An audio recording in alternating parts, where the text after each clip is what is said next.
میں نے یعنی کہ اپنی سمجھو لڑکپن میں جوانی میں وہ ایک ذہن بنا تھا میرا کہ میں کفریہ کلمات کے بارے میں لکھوں.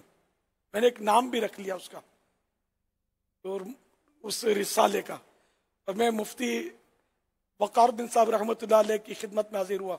میں حاضر ہوتا رہتا تھا. مفتی اعظم پاکستان مفتی وقار الدین صاحب رحمۃ اللہ علیہ. تو انہوں نے مجھے منع کیا. تم راجے مرجو میں فرق نہیں کر سکو گے, کون سا راجے کون ہے, اس وقت کیا ہو رہا ہے. تو بہرحال ہر ملک کی اپنی اپنی بولیاں بھی تو ہوتی ہیں نا. تو خیر تم یہ نہیں لکھ سکو گے, مت لکھو.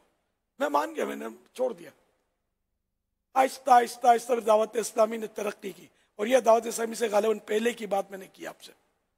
پھر دعوت اسلامی بن گئی اور آہستہ آہستہ ترقی کی. جامعۃ المدینہ اس کے فوراً تھوڑی بنے تھے, بہت بعد میں بنے. جامعۃ المدینہ بنے, پھر وہ دارالفتہ اہل سنت کے سلسلہ ہوا. یہ بھی فوراً نہیں ہوا. جامعۃ المدینہ بنتے ہوئے آہستہ آہستہ آہستہ آہستہ یہ اسباب ہوئے, اور آج ہمارے پاس مفتیان کرام ہیں. تو پھر یہ کہ میرے پاس جب مکتوب آتے تو ہم یہ دارالفتہ اہل سنت کو بھیجتے تھے, جس میں شک پڑتا تھا کہ اس میں کوئی کفر لگ رہا ہے کوئی جملہ.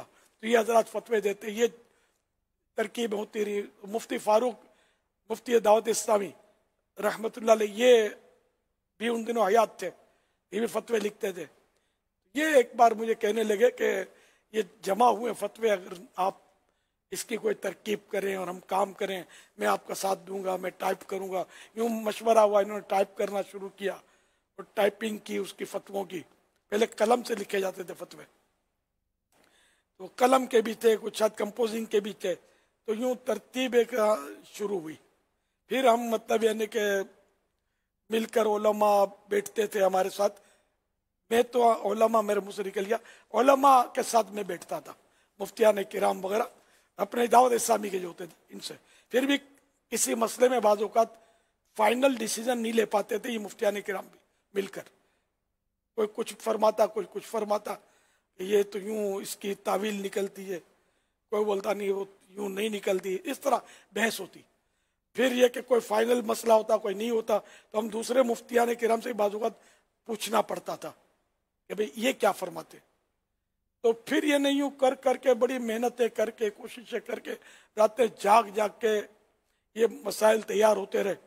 اور اس کے باوجود ہم نے ہند کے بعض علماء کو شامل کیا اس میں, ان سے بھی چیک کروایا, اور پھر جا کر کہیں یہ کتاب چھپی.